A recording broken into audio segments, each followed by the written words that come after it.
Hi everyone, welcome to my channel life science classes. आज का ये वीडियो एवोल्यूशन एमसीक्यू का सेकेंड पार्ट है। इसके पहले फर्स्ट पार्ट अपलोड हो गया है, ये उसका कंटिन्यूएशन है। स्टार्ट करते हैं। पहला question, which of the following is not a part of Darwin theory. ठीक है, डार्विन थ्योरी का इनमें से कौन सा पार्ट नहीं है? इसका राइट आंसर है B, inheritance of acquired traits. ठीक है, इनहेरिटेंस ऑफ एक्वायर्ड ट्रेड्स ये कॉन्सेप्ट दिया था लैमार्क ने। डार्विन ने कौन कौन सा दिया था? तो डार्विन जो थ्योरी था उसमें था over production, struggle for existence and variation. तो फर्स्ट का राइट आंसर हो गया बी। आगे है second question, the gradual accumulation of differences between populations leading to the formation of new species is known as. तो इसको बोलते हैं डाइवर्जेंट एवोल्यूशन। तो क्या बोलते हैं? Divergent evolution. डाइवर्जेंट एवोल्यूशन में क्या होता है?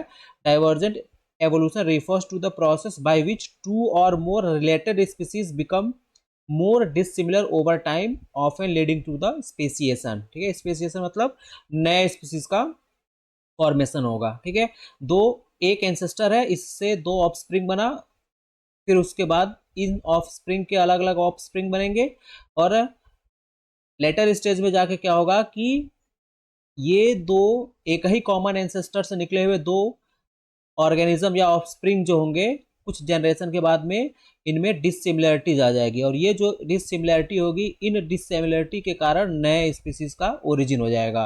ठीक है, तो यही होता है डाइवर्जेंट एवोल्यूशन, यानी एक कॉमन एंसेस्टर से स्टार्ट हुआ और उससे नए स्पीसीज बन गए लेटर स्टेज में। ठीक है, तो सेकेंड का राइट आंसर क्या हो जाएगा? डी। अगला है third, which of the following is not an example of homologous structure. ठीक है, इसमें बताना है होमोलॉगस स्ट्रक्चर का एग्जाम्पल कौन सा नहीं है। ठीक है, तो इसका राइट आंसर हो जाएगा, अब देखिए ह्यूमन आर्म है, वेल फिन है और बैट विंग है, ये दो तीनों होमोलॉगस स्ट्रक्चर है। इंसेक्ट का जो विंग है ये होमोलॉगस स्ट्रक्चर नहीं है इनके। ठीक, तो थर्ड में राइट आंसर क्या हो जाएगा? डी हो जाएगा, इंसेक्ट विंग। ठीक है, insect wing are not homologous to human arm, whale fin और बैट विंग्स। ठीक है, they have a different evolutionary origin. ठीक, तो इसका राइट आंसर हो जाएगा डी। अगला है fourth, the phenomena where a new species arises within the same geographical area as its parent species is called। ठीक है, इसको क्या बोलते हैं? तो इसको बोलते हैं सिम्पैट्रिक स्पेसिएशन। तो क्या बोलते हैं? Sympatric speciation. इसका राइट आंसर क्या हो जाएगा? बी। पिछले वाले वीडियो में हम लोगों ने देखा था कि सिम्पैट्रिक स्पेसिएशन क्या होता है और एलोपैट्रिक स्पेसिएशन क्या होता है। ठीक है, तो इसमें क्या है कि सेम जियोग्राफिकल एरिया में अगर न्यू स्पीसीज ओरिजिनेट हो रहा है तो उसको बोलते हैं सिम्पैट्रिक स्पेसिएशन। ठीक है, तो यहाँ पे है sympatric speciation occurs when a new species evolve from a single ancestral species while inhabiting the same geographic region. ठीक है, सेम जियोग्राफिक रीजन में रह रहा है और वहां पे नए स्पीसीज का फॉर्मेशन हो जा रहा है, इवॉल्व हो जा रहा है अपने एंसेस्टर से, तो उसको हम लोग क्या बोलते हैं? Sympatric speciation. ठीक है, तो फोर्थ का राइट आंसर हो जाएगा बी। अगला है fifth, the study of similarities and differences in the structure of organism is called. ठीक है, सिमिलैरिटीज और differences in structure of organism. ठीक है, ऑर्गेनिज्म के स्ट्रक्चर में क्या सिमिलरिटी है, क्या डिफरेंसेस है, इसको हम लोग जब स्टडी करते हैं कंपेयर करके, तब उसको हम लोग बोलते हैं कंपैरेटिव एनाटॉमी। क्या बोलते हैं? Comparative anatomy. तो फाइव का राइट आंसर क्या हो जाएगा? C. Comparative anatomy involves studying the similarities and differences in the structure of organism often to determine evolutionary relationship। ठीक है, तो फाइव का राइट आंसर हो जाएगा सी। आगे है six, the idea that evolution occurs in small gradual steps over time is known as। ठीक है, idea that evolution occurs in small and gradual steps over time, इसको हम लोग क्या बोलते हैं? तो इसको बोलते हैं ग्रेजुअलिज्म। ठीक है, उसको क्या बोलते हैं? ग्रेजुअलिज्म। तो छठवें का राइट आंसर क्या हो जाएगा? B, gradualism. ठीक है, gradualism is the concept that evolutionary changes occur slowly and steadily over long periods. ठीक है, लंबे समय में एवोल्यूशन जो होता है, लंबे समय में कॉन्स्टेंटली और स्लोली होने वाला प्रोसेस होता है। ठीक, तो छह का राइट आंसर हो जाएगा ग्रेजुअलिज्म। आगे है seventh, which process can increase genetic diversity with in a population. किसी पॉपुलेशन में कौन सा वाला प्रोसेस है जो कि जेनेटिक डाइवर्सिटी को बढ़ा देगा। ठीक, तो इसका राइट आंसर है म्यूटेशन। राइट आंसर है mutation C. Mutation introduce new genetic variation into a population increasing genetic diversity. ठीक है, आगे है 8, which of the following is an example of a pre zygotic reproductive barrier. ठीक है, pre zygotic, अभी zygote बना नहीं है, उसके पहले कौन सा इसमें है जो कि रिप्रोडक्टिव बैरियर का काम करता है। ठीक, इसका राइट आंसर है बी। ठीक है, इसका राइट आंसर है बी, टेम्पोरल आइसोलेशन। ठीक है, temporal isolation. Temporal isolation is a pre zygotic barrier where species reproduce at different times. ठीक है, species reproduce at different times preventing mating. ठीक है, इनमें रिप्रोडक्शन जो होता है वो डिफरेंट टाइम पे होता है, जिससे कि मेटिंग को रोकता है या मेटिंग नहीं हो पाती है। ठीक है, तो प्री जाइगोटिक में आपका कौन सा आ जाएगा, प्री जाइगोटिक रिप्रोडक्टिव बैरियर में तो टेम्पोरल आइसोलेशन। अगला है 9th, which of the following concept suggest that evolution occurs in rapid burst follow by long period of stability. तो ये हम लोगों ने पिछले वीडियो में देखा था, इसका राइट आंसर हो जाएगा पंक्चुएटेड इक्विलिब्रियम। ठीक है, पंक्चुएटेड इक्विलिब्रियम, ये क्या होता है, punctuated equilibrium proposes that species experience long period of stability punctuated by short period of rapid evolutionary change। ठीक है, लंबे समय तक स्टेबिलिटी बनी रहेगी, इक्विलिब्रियम बना रहेगा, और थोड़े पीरियड के लिए, शॉर्ट पीरियड के लिए उसमें बहुत तेजी से चेंज होगा। ठीक है, एवोल्यूशनरी चेंज होगा, इसको बोलते हैं पंक्चुएटेड इक्विलिब्रियम। अगला है विच of the following provides evidence for evolution. ठीक है, इसमें से कौन है जो एवोल्यूशन के लिए एविडेंस प्रोवाइड करता है, तो fossil record, molecular biology, comparative anatomy. ठीक है, ये तीनों जो है वो एवोल्यूशन के लिए एविडेंस प्रोवाइड करते हैं। ठीक है, तो 10 का जो राइट आंसर होगा हो जाएगा D, all of the above. ठीक, आगे है 11, which term describe the random change in allele frequency in a population। ठीक है, which term describe random change in allele frequency in a population। ठीक है, तो इसको हम लोगों ने भी देखा था, जेनेटिक ड्रिफ्ट। वो क्या है, जेनेटिक ड्रिफ्ट है। ठीक है, स्मॉल पॉपुलेशन में ये होता है, तो 11 का राइट आंसर हो जाएगा B, genetic drift refers to random change in allele frequency specially in small population. ये याद रखना है, स्मॉल पॉपुलेशन में रैंडम चेंज। ठीक है, इन एलील फ्रिक्वेंसी, इसको बोलते हैं जेनेटिक ड्रिफ्ट। आगे है 12, the type of natural selection that favors individuals at both extreme of phenotype range is called। ठीक है, इसमें क्या बताना है कि natural selection that favours individuals at both extreme of phenotype. ठीक है, यानी कि फिनोटाइप जो होगा उसमें वो दोनों एक्सट्रीम पे होगा। ठीक है, दोनों एक्सट्रीम पे होगा, तो उसको बोलते हैं डिसरप्टिव। उसको क्या बोलते हैं, डिसरप्टिव सिलेक्शन। ठीक है, एक एक्सट्रीम में होगा तो वो डायरेक्शनल हो जाएगा। ठीक है, और अगर इंटरमीडिएट फेनोटाइप है तो वो हो जाता है स्टेबिलाईजिंग सिलेक्शन। ठीक है, इंटरमीडिएट अगर फिनोटाइप या इंटरमीडिएट फॉर्म ऑफ ट्रेट अगर शो कर रहा है तो वो क्या है, फेवर कर रहा है, तो वो हो जाएगा स्टेबिलाईजिंग सिलेक्शन। एक एक्सट्रीम अगर फिनोटाइप ट्रेट अगर वो शो कर रहा है या फेवर कर रहा है तो वो हो जाएगा डायरेक्शनल, और अगर बोथ एक्सट्रीम पे फिनोटाइप अगर उसका रेंज है तो फिर वो हो जाएगा डिसरप्टिव। तो disruptive selection favours extreme phenotype over intermediate ones leading to increased genetic variation. ठीक है, वहां पे जेनेटिक वेरिएशन ज्यादा होगा, तो 12 का राइट आंसर हो जाएगा सी। आगे है 13, the principle that no two species can occupy the same niche in the same environment for a long time is known as. ठीक है, इसको क्या बोलते हैं, तो इसको बोलते हैं कॉम्पिटिटिव एक्सक्लूजन प्रिंसिपल। ठीक है, कोई भी दो स्पीसीज किसी इन्वायरमेंट में सेम निक ऑक्युपाई नहीं करता है, तो कौन सा वाला ये प्रिंसिपल है, तो competitive exclusion principle. The competitive exclusion principle states that two species competing for the same resource cannot coexist in the same niche। ठीक है, indefinitely। आगे है 14, the type of natural selection that shifts the overall makeup of population by selecting in favor of one extreme phenotype। ये आ गया वहीं पे। ठीक है, फेवर वन एक्सट्रीम फिनोटाइप। ठीक है, तो ये डायरेक्शनल हो जाएगा, तो इसका राइट आंसर क्या हो जाएगा, बी। 14 का राइट आंसर क्या हो जाएगा, बी हो जाएगा। Directional selection favours individuals with extreme phenotypes leading to a shift in population phenotype distribution. ठीक है, यानी एक डायरेक्शन में होगा। ठीक है, यहाँ पे है ना वन एक्सट्रीम फिनोटाइप, तो एक डायरेक्शन में होगा, तो ये डायरेक्शनल हो जाएगा। ठीक है, आगे है 15, In Hardy-Weinberg equilibrium population, if the frequency of the dominant allele is a 0.6, what is the frequency of heterozygous genotype? ठीक है, तो ये 0.6 ए हो गया, 0.4 हो जाएगा स्मॉल ए। ठीक है, यहाँ पे देखिए the frequency of heterozygous genotype A A, heterozygous तो ये होगा ए हो जाएगा, कैपिटल ए स्मॉल ए। ठीक है, और ये 2pq हो जाएगा। ठीक है, ये किसके बराबर हो जाएगा? 2pq।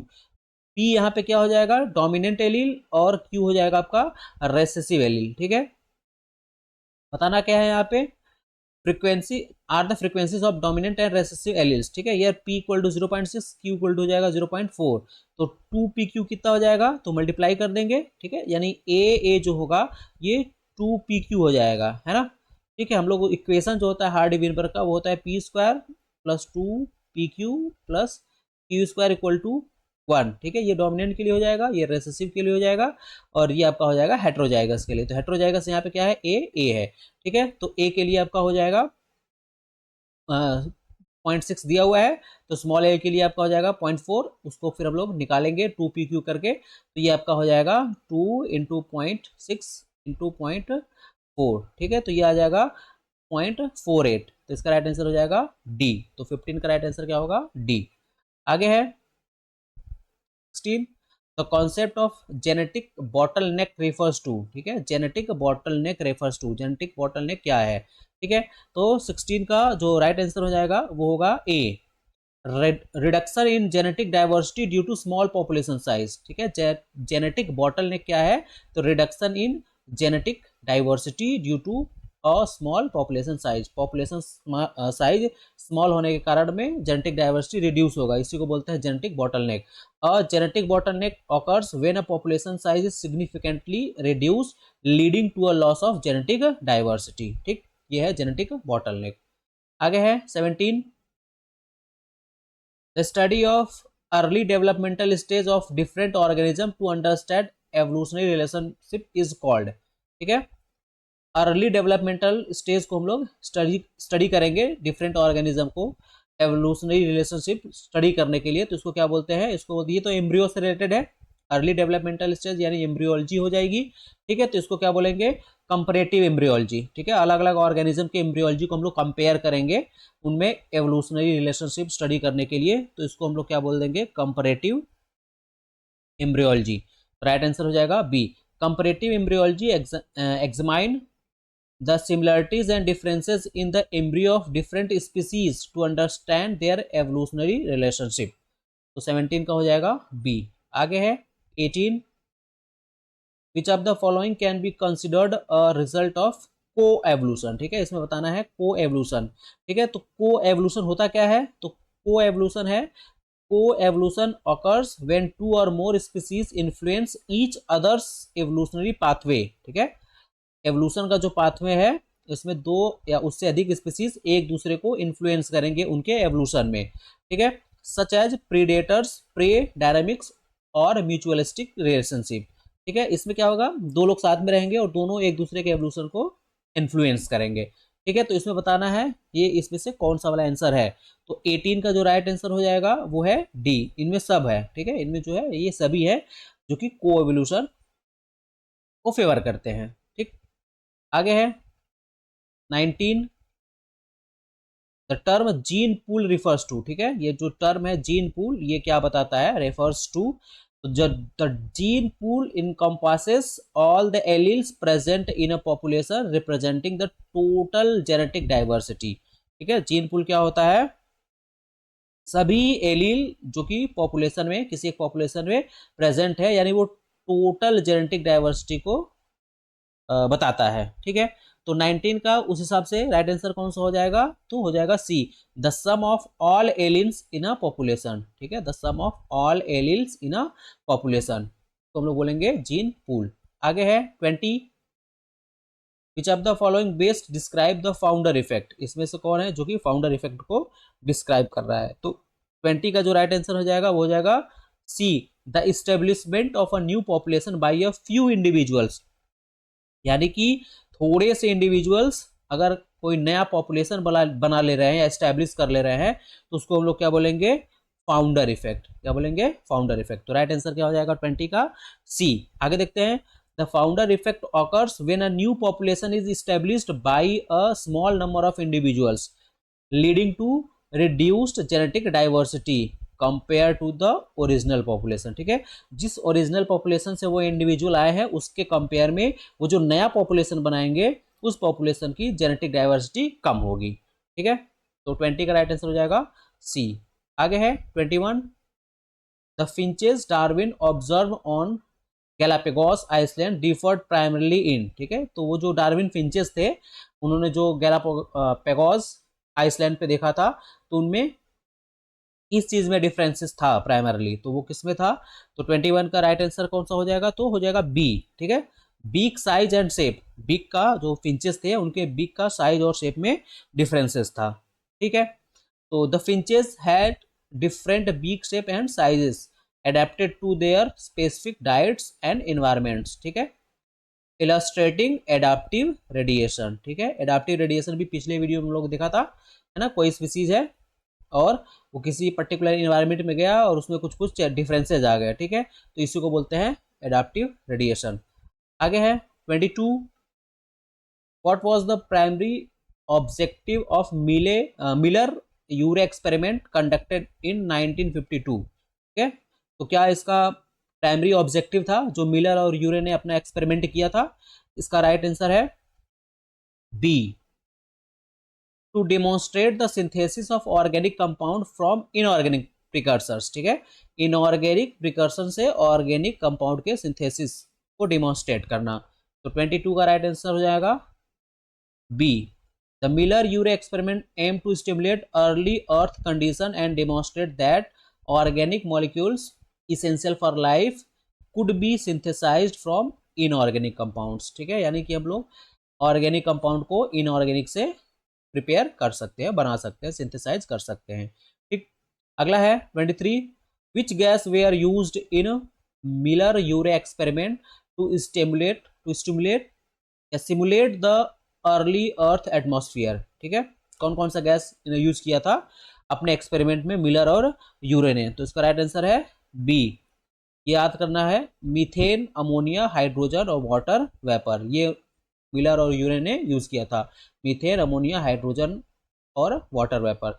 The experiment used a mixture of methane, ammonia, hydrogen and water vapor believed to represent the early earth reducing atmosphere। ठीक है, अर्ली अर्थ का एटमॉस्फेयर कैसा था? रिड्यूसिंग था। ठीक है, ये पॉइंट भी याद रखना है। अभी तो ऑक्सीडाइजिंग हो गया है, पहले रिड्यूसिंग था।